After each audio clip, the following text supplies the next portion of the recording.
두 부분으로 나눈다면 1장부터 11장까지를 하나로 볼 수 있어요. 인류의 일반 역사예요. 예수님을 믿지 않는 사람이라도 이 11장까지의 내용을 통해서 인류가 어떻게 이 세상에 존재하게 되었고 우주 만물이 질서를 따라서 있게 되었으며 또 어떻게 언어가 발생됐고 전 세계 사람들이 흩어져서 살게 되었는지를 알 수 있기 때문에 인류의 일반 역사다. 그래서 1장부터 11장까지를 이렇게 볼 수 있고, 그리고 12장부터는 하나님께서 아브라함을 불러내셔서 이제 언약을 하시고 하나님의 나라를 이루어 가시는 그 과정, 그 일들이 50장까지에 쭉 나와 있어요.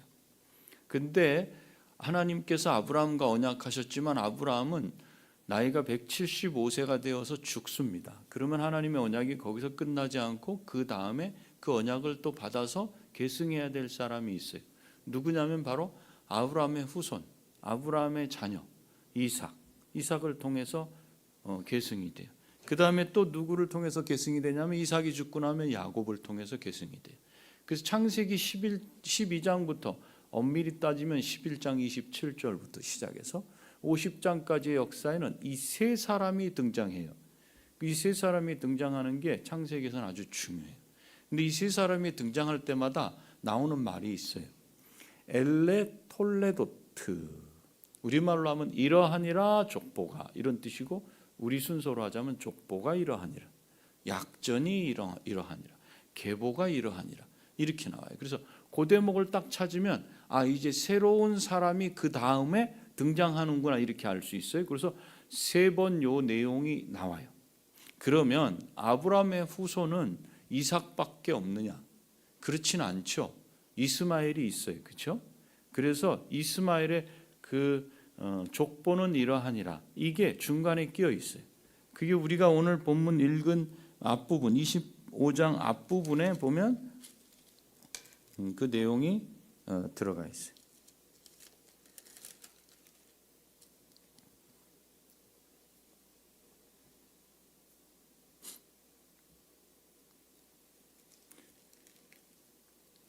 (25장 12절) 그죠? 이스마엘의 족보는 이러하니라 이렇게 하는데 12절에 어떻게 되어 있냐면, 사라의 여종 애굽인 하갈이 아브라함에게 낳은 아들 이스마엘의 족보는 이러하니라.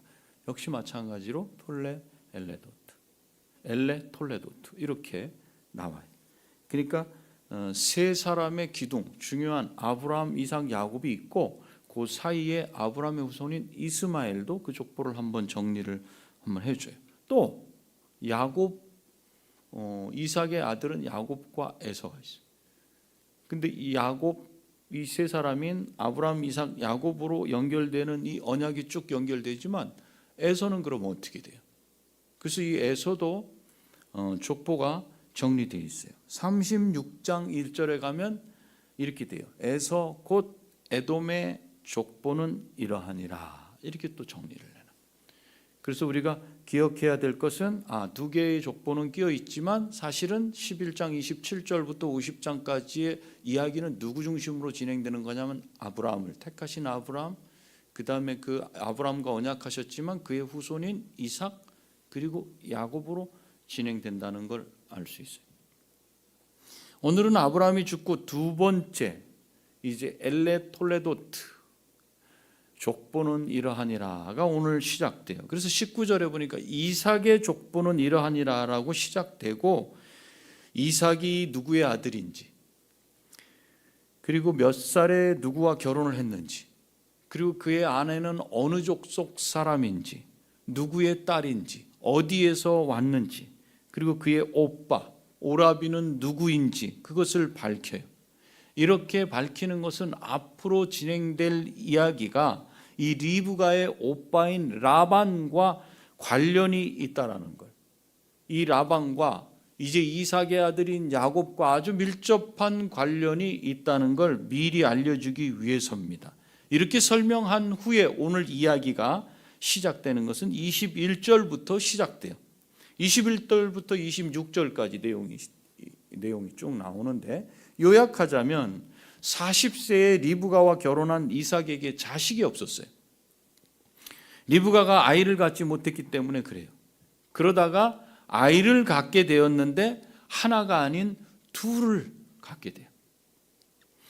그럼 아이 낳는 것과 관계없는 우리 청년들, 아직 결혼하지 않은, 결혼을 앞둔 청년들이나 그 나이가 더 어린 아이들한테는 이 이야기는 아무 상관이 없는 이야기인가?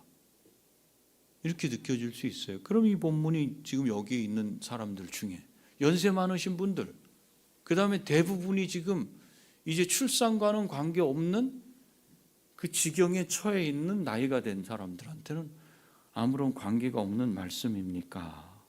이런 질문이 본문을 보면 우리가 드는 거예요.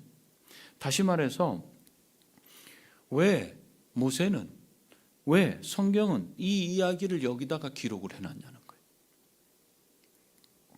우리는 그 이유를 찾아내야 돼요.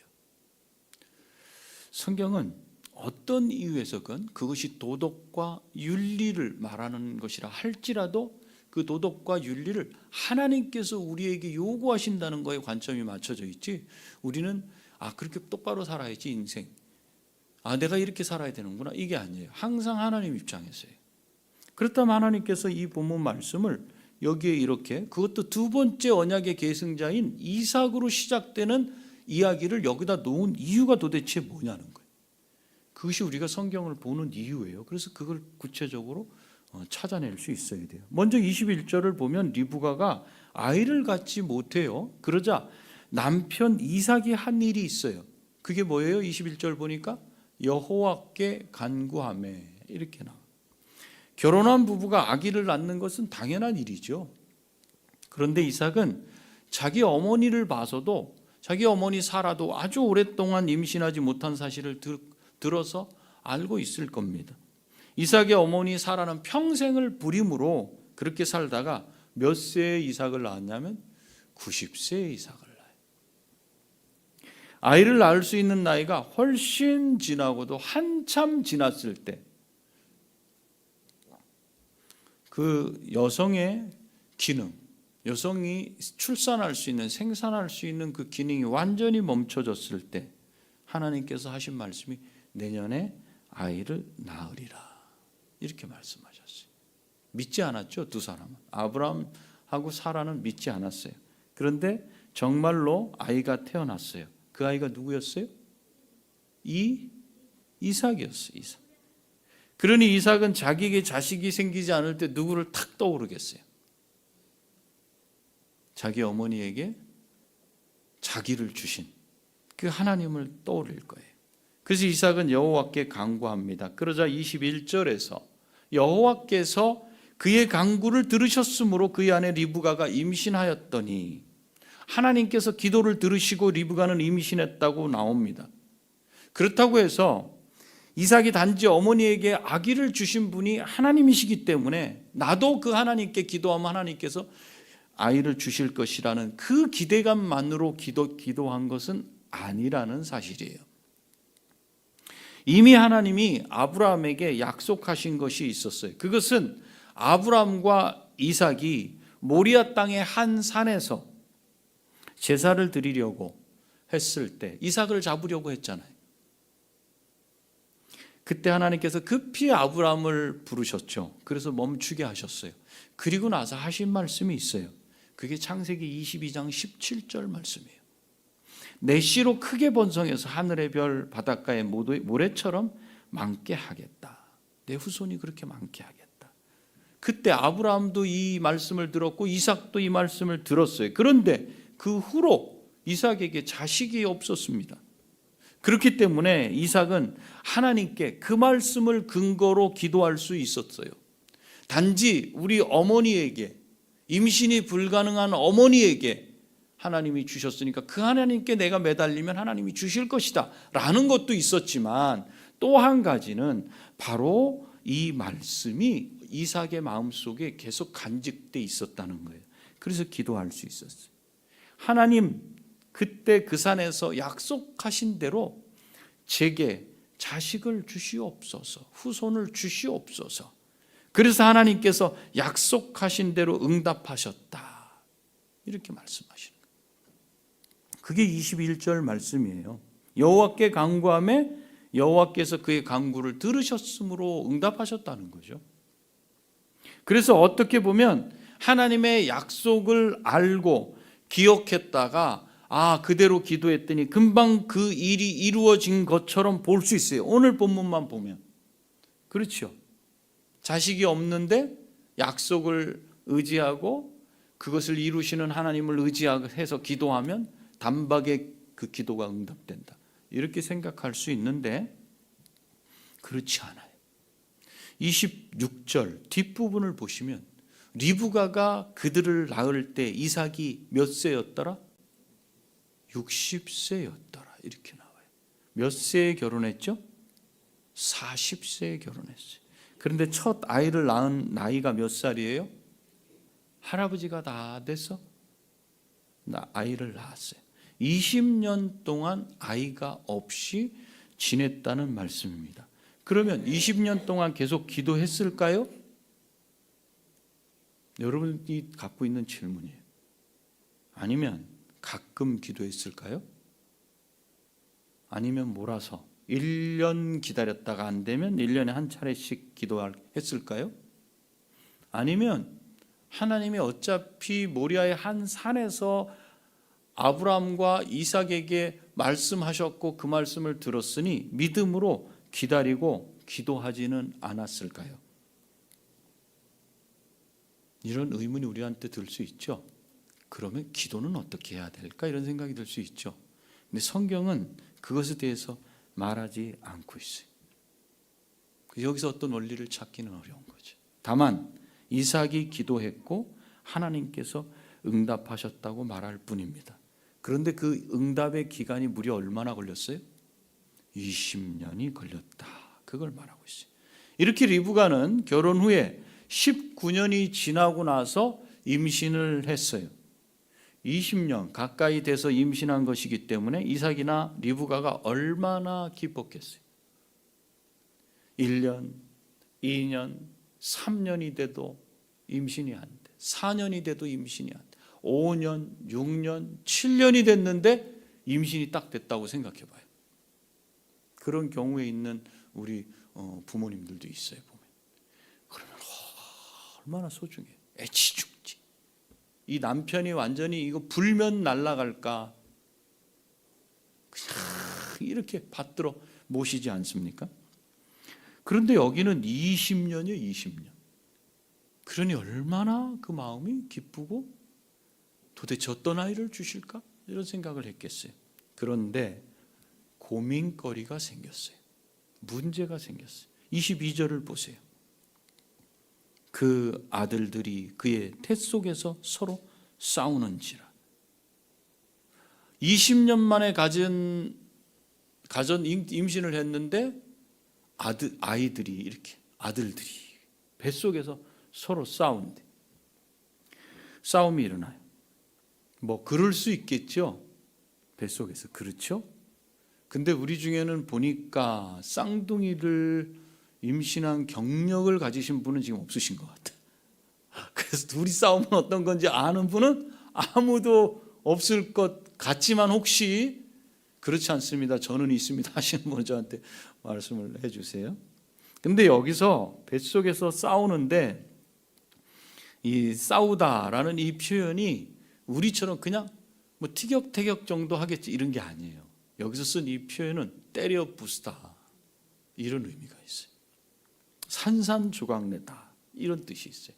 그러니까 성경에서 여기 지금 쓰인 이 싸우다라는 이 표현은 이 싸움이 보통 싸움이 아니라는 거예요. 상상을 할 수 없는 그런 싸움이. 한마디로 뱃속에서 태권도, 2단 엽차기, 격투기, 업어매치기부터 시작해서 이런 일이 일어나고 있다는 거예요. 여러분들 에이 뭐 뱃속에서 그런 일이 일어나겠어요? 아이들이 뭐 이럴 수 있죠. 제가 과장됐지만 이 단어는 그런 때 쓰는 표현이에요. 때려 부실 정도로 치고받고 정도가 아니에요. 아예 그냥 완전히 어떻게 해보겠다는 그런 각오로 덤비고 막 붙어서 그런 전쟁이 일어나는 거예요.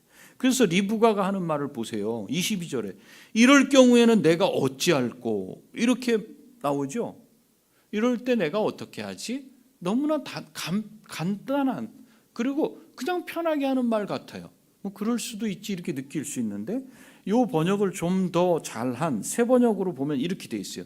이렇게 괴로워서야 내가 어떻게 견디겠는가.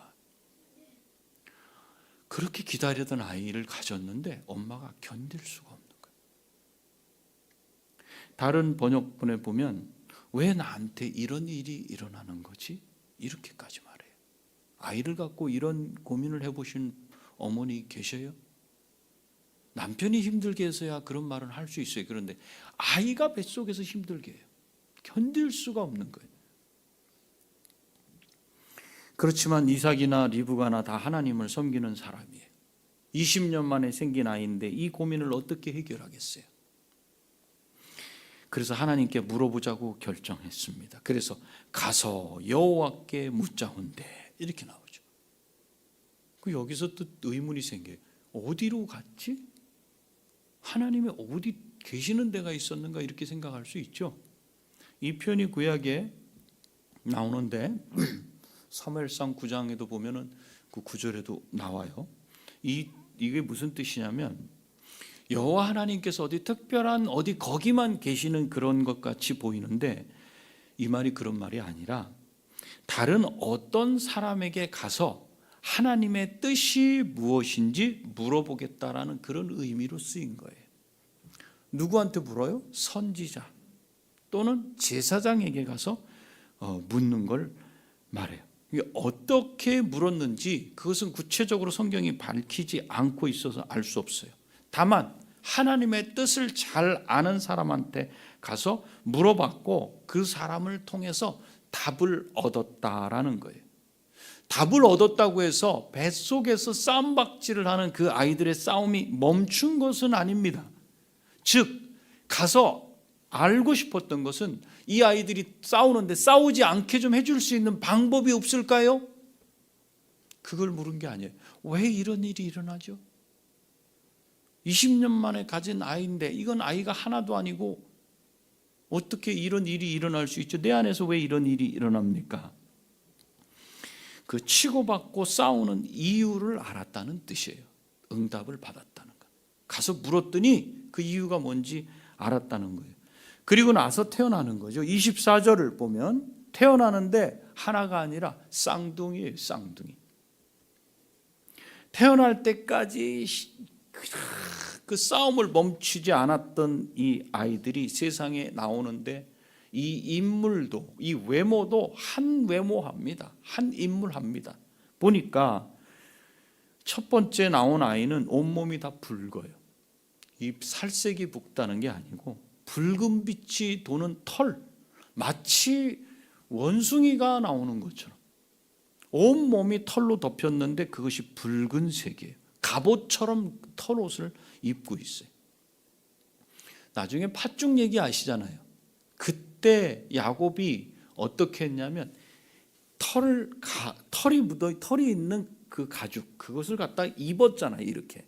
지금 이것이 그런 표현이에요. 그 정도로 털이 많아요.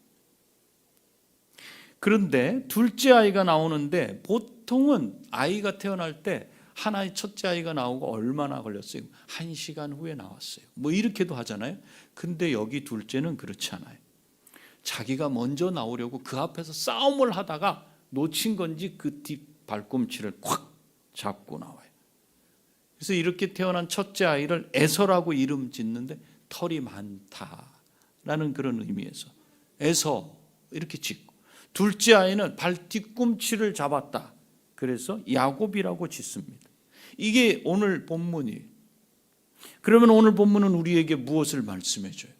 여러분 여기까지 듣고 나서 여러분 무엇을 생각할 수 있어요?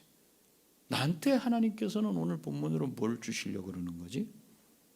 왜? 내가 뭘 알아야만 되겠기에 이 말씀을 여기다 기록하셔서 나를 여기를 지나가게 하시는 거지? 오늘 본문 말씀을 통해서 주시려는 그 하나님의 메시지는 23절에 나와요. 23절을 보면 알 수 있어요. 리브가가 임신했을 때 뱃속에서 말도 못할 싸움이 일어나는 것을 보고 가서 물었다 그랬죠. 그랬는데 싸움을 그칠 방법에 대한 걸 들은 게 아니라 왜 싸우는지 이유를 들었다 그랬어요. 그 이유가 23절 말씀이에요. 한번 우리 읽어볼까요? 시작. 여호와께서 그에게 이르시되 두 국민이 내 태중에 있구나.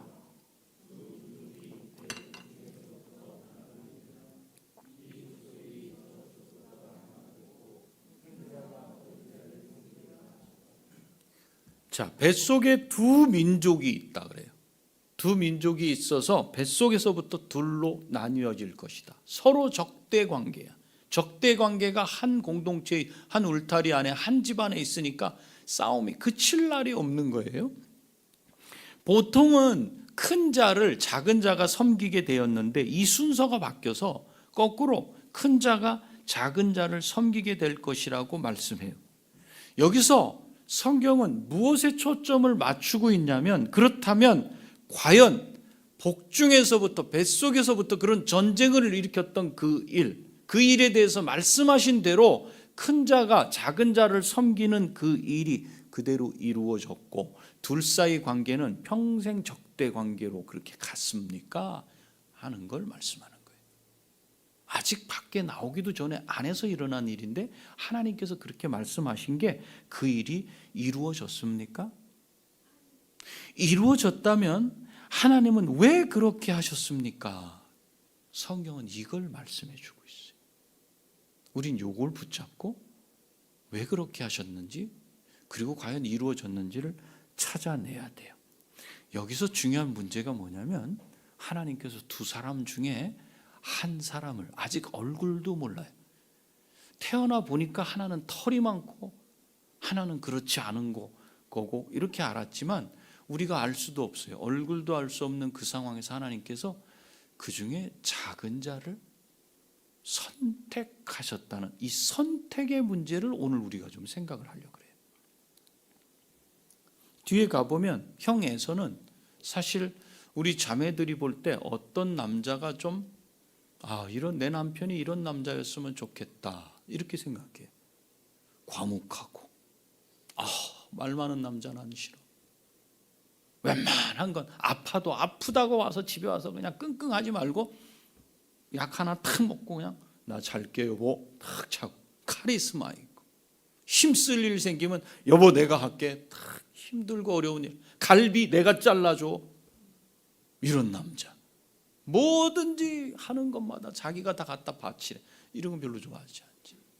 좀 이런 남자, 늠름하고 멋지고. 그런 사람이 누구예요? 에서예요. 에서 형이에요. 먼저 나온. 근데 야곱은 어때요? 보니까 부엌에서 요리하고, 요즘이야 뭐 요리 셰프 좋죠. 근데 당시에 엄마 치마폭에 쌓여서 엄마하고 주로 대화해. 에서는 아버지하고 주로 대화해. 엄마 치마폭에 쌓여 살아. 약삭바로 교활하고 둘이 달라. 그런데 왜 하나님께서는 이 후자인 동생 야곱을 택하셨을까? 저는 오늘 본문을 통해서 하나님이 이 선택을 하는 데 있어서 하나님 사람을 선택하실 때 어떤 특징이 있는지를 좀 살펴보려고 그래요. 먼저 오늘 본문을 가지고 신약의 사도 바울이 로마서 9장에서 말씀한 게 있어요. 10절, 12절에서 설명하는 말씀을 한번 보겠습니다.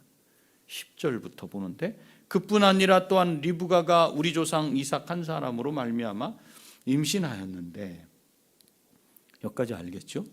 그 자식들이 아직 나지도 아니하고 무슨 선이나 악을 행하지 아니한 때에, 즉 쌈박질만 하고 있을 때에 택하심을 따라되는 하나님의 뜻이 행위로 말미암지 않고, 그들이 뭔가를 한 것에 따라서 택하시지 않고 오직 부르시는 이로 말미암아 서게 하려 하사, 부르신 자의 뜻만 세우려고 12절 리브가에게 이르시되 큰 자가 어린 자를 섬기리라 하셨나니.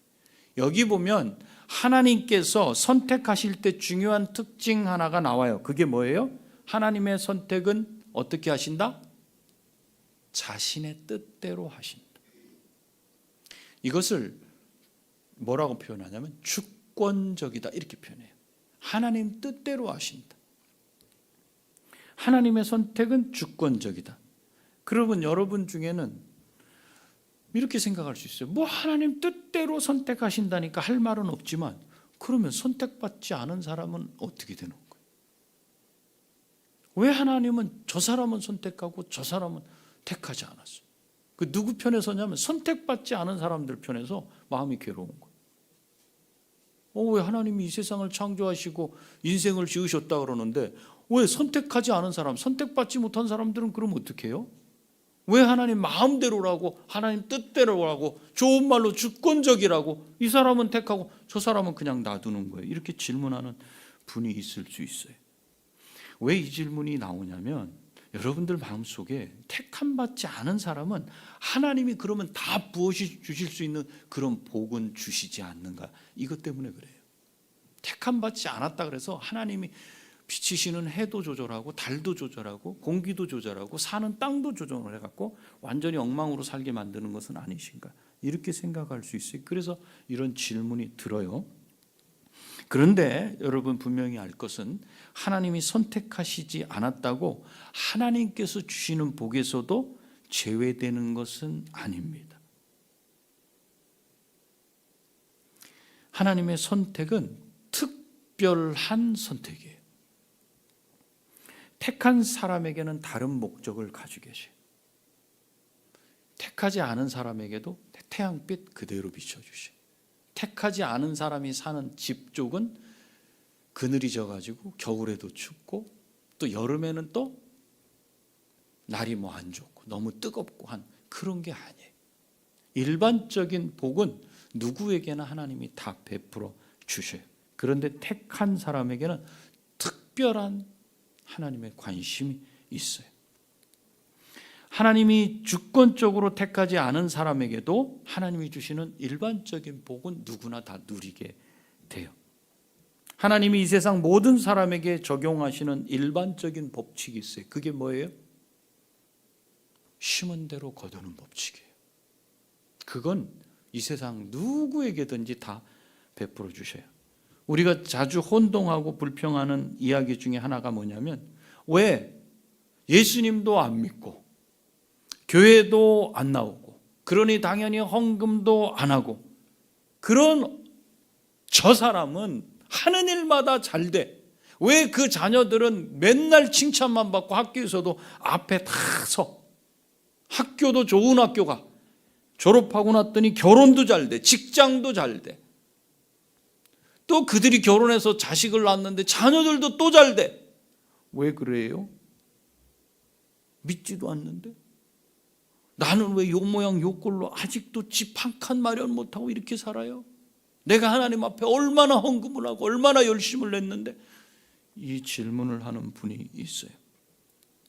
여러분, 예수님을 안 믿고 열심히 재테크한 사람이 예수님이 잘 믿고 재정관리 잘 하지 않은 사람보다 돈을 더 잘 모으고 더 잘 살아요. 운동 열심히 하고 시간을 잘 나누어서 규모 있게 쓴 안 믿는 사람이 운동하기 싫어하고 시간 관리 안 하고 그냥 아무거나 먹고 산 사람보다도 더 건강할 수 있어요.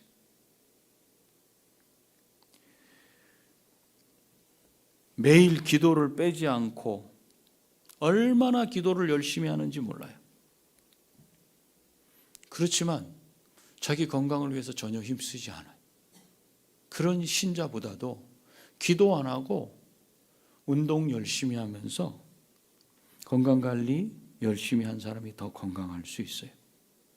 하나님이 택하지 않았다 해도 부자가 될 수 있고, 하나님이 택하지 않았어도 오래 장수하면서 살 수 있고, 하나님이 택하지 않아도 건강하게 살 수 있고, 하나님이 택하지 않아도 성질 잘 안 부리는 좋은 인성 가질 수 있어요. 자녀들이 잘 되고 번성할 수 있어요. 이것은 하나님께서 모든 사람에게 주시는 일반적인 복이에요. 여기서 착각하면 안 돼요. 하나님이 뜻대로 선택하지 않으셨다는 것이 일반적인 복도 못 누리도록 다 막고 가져가셨다는 걸 말하는 건 아닙니다. 이것이 하나님의 선택이 주권적이라는 그런 뜻이에요. 그럼 왜 하나님은 주권적으로 사람이나 또는 민족, 이스라엘 민족 또는 나라 또는 어떤 단체, 어떤 가족을 택하시는가? 특별한 게 있다는 겁니다. 특별하게 이들에게 사랑으로 돌보겠다는 거예요. 이 사실을 말라기서에서도 그대로 말하고 있어요. 이스라엘 백성이 포로로 갔다가 거기서 살다가 나중에 회복시키셔서 돌아오게 되잖아요. 근데 돌아오게 됐는데, 돌아오게 되면 뭐가 빌딩도 올라가고 먹고 사는 문제도 잘 됐으면 좋겠는데 그렇게 돼요? 말라기를 보니까 아니에요. 질서가 안 잡혀요. 먹고 사는 거 어려워요. 가난해요. 힘들어요. 그러니까 하나님을 원망해요. 하나님, 우리가 하나님을 믿는데 왜 이렇게 지지리도 못 삽니까? 이렇게 우리가 형편없이 사는 건 하나님께서 우리를 사랑하지 않기 때문이 아닙니까? 이렇게 말하는 하나님한테. 그러니까 하나님의 대답하시는데 그 대답 중 하나가 말라기 1장 2절 후반부 3절 초반부 이렇게 나와요. 에서는 야곱의 형이 아니냐?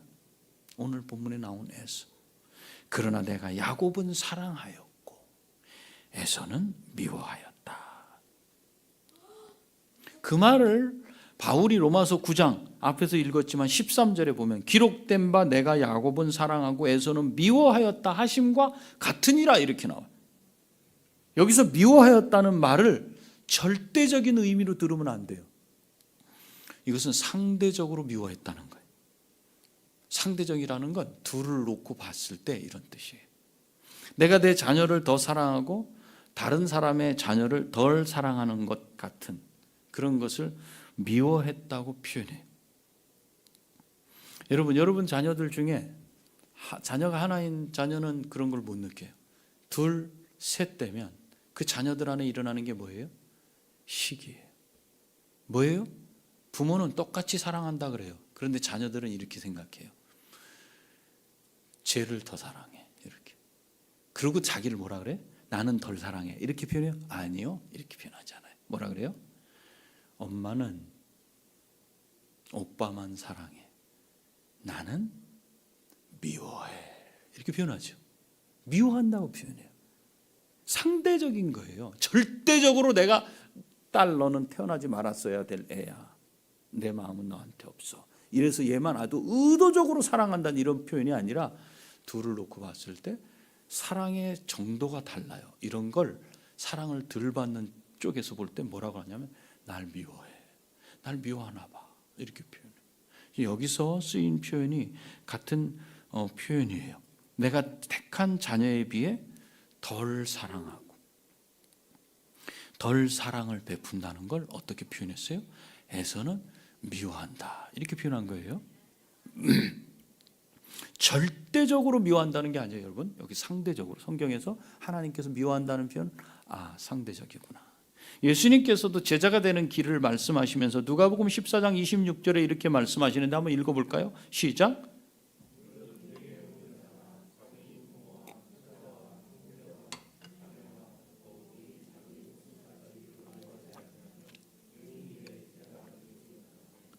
이 말씀을 가지고 제자가 되고 싶은데 여기 걸려요. 미워해야 된다는 거야. 엄마를 미워해야 되고 아버지를 미워해야 되고 친구를 미워해야 되고 형제를 미워해야 되고 나 이 제자를 못하겠어. 미움에 대한 단어를 절대적으로 받았기 때문에 그래요. 이제부터 우리 엄마 미워, 우리 아빠 미워, 이게 아니라는 거예요. 어떻게? 예수 그리스도를 더 사랑하라는 거예요. 이 표현이 더 사랑해. 그리고 엄마 아빠를 괜히 왜 덜 사랑해? 사랑해야지. 어떤 엄마 아빠를?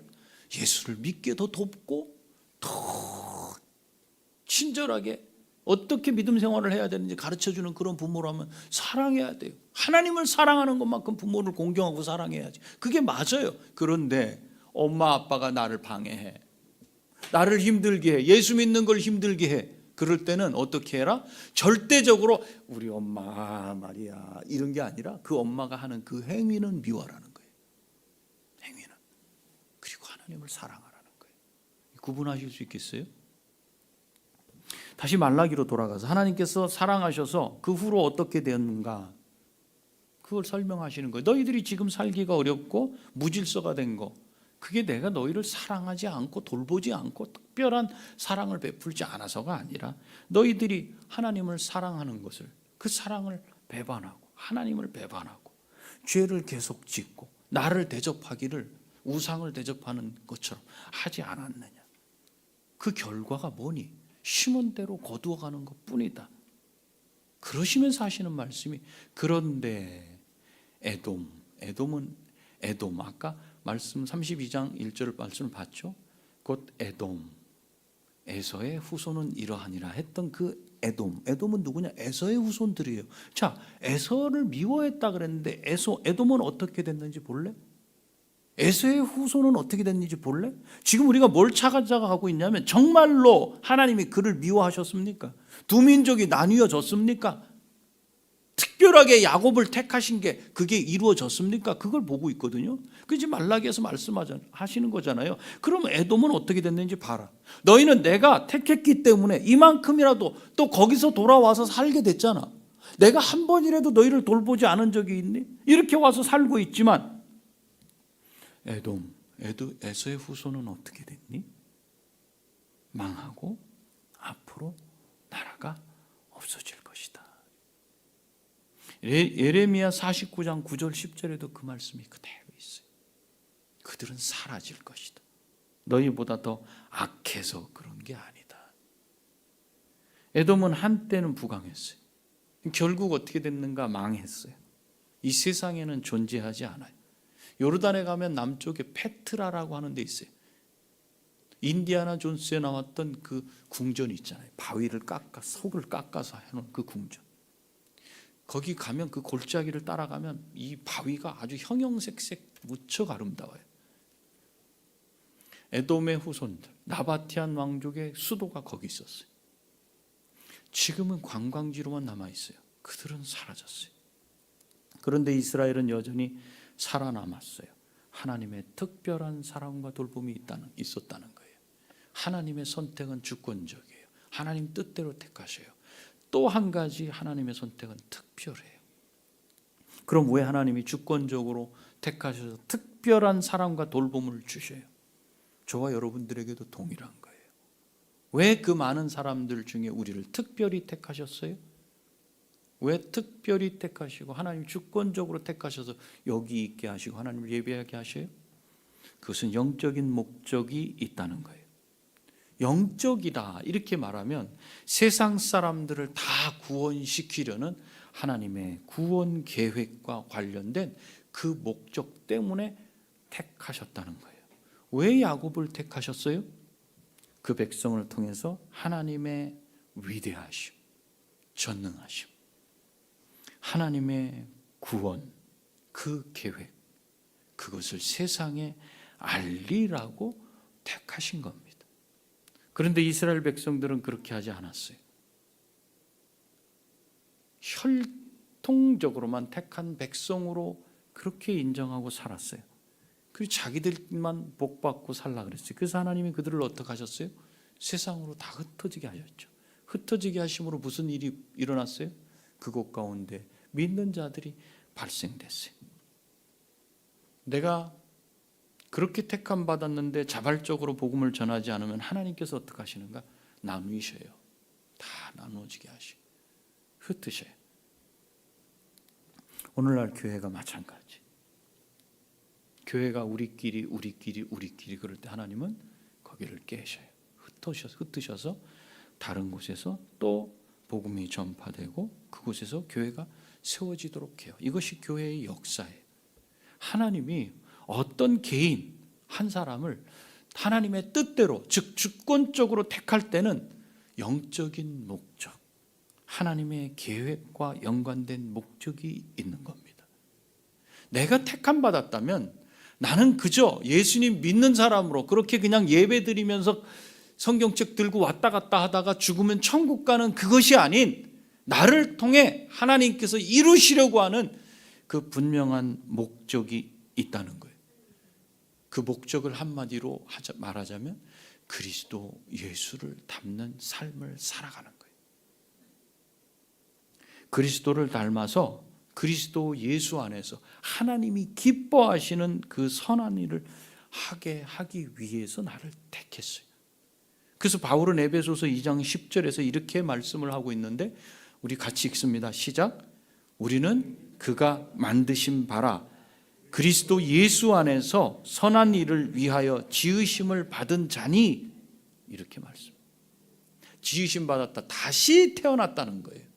첫 번째 육적으로 태어난 게 아니라 영적으로 다시 태어난 자인데 우리는 하나님 앞에 선한 일을, 하나님을 잘 선전하도록 하기 위해서 택함 받았다는 거예요. 지금 내가 하고 있는 일이 안 되고 사업이 안 되고 가정적으로 어렵고 자녀들도 안 되고 이런저런 안 되는 것 투성이라 할지라도 잊지 말아야 할 것은 그것 때문에 좌절하고 절망하는 것이 아니라 나의 택함에는 분명한 이유가 있다는 거예요.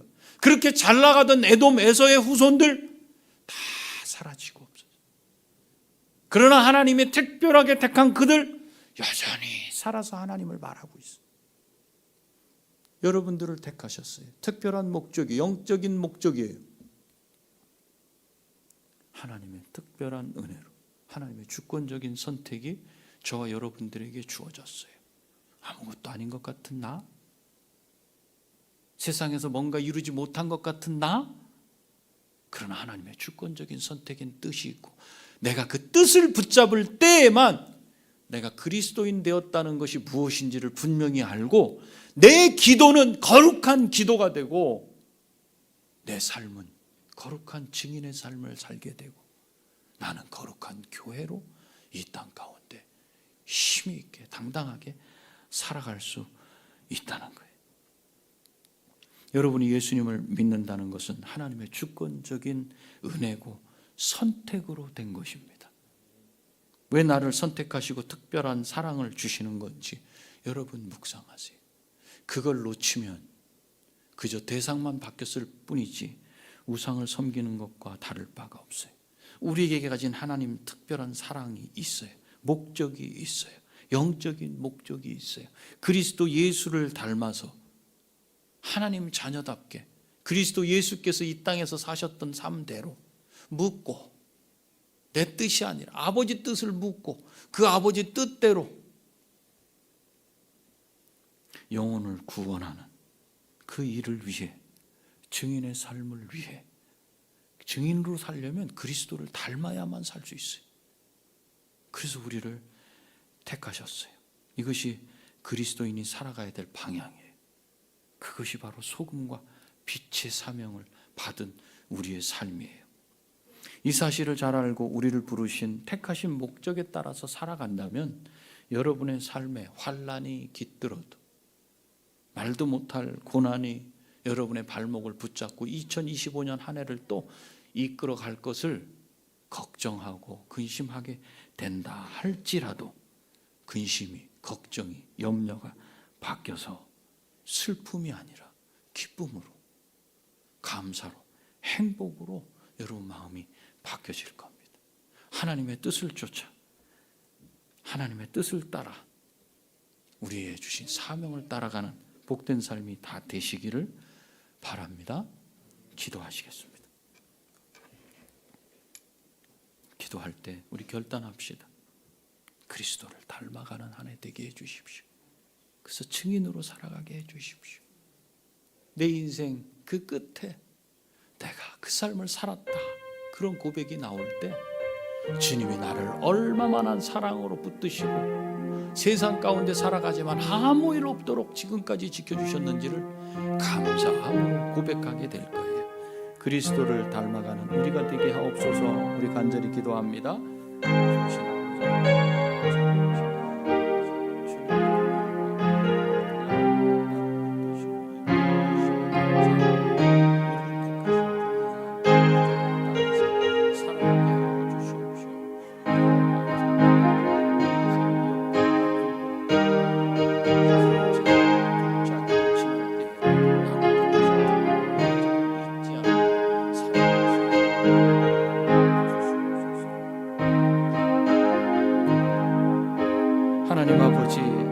아버지, 우리가 하나님의 특별한 택함을 받았음에도 그 목적을 알지 못하고 그저 이 땅 가운데 사는데 잘되고 복받기를 구하는 불신자들과 같은 기도를 하며 그런 생각을 가지고 믿음 생활을 해왔는지 모릅니다.